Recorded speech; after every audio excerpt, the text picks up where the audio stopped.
¿Por qué las rutas de los aviones son curvas y no rectas? Los vuelos de avión no siguen una línea recta, sino un camino curvo, y esta elección va más allá de cualquier problema técnico, es una adaptación a la curvatura del planeta mismo.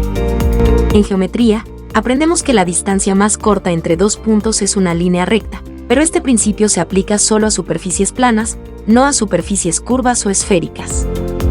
Al considerar la forma esférica de la Tierra, la distancia más corta entre dos puntos se convierte en una curva conocida como geodésica. Interesante, ¿no?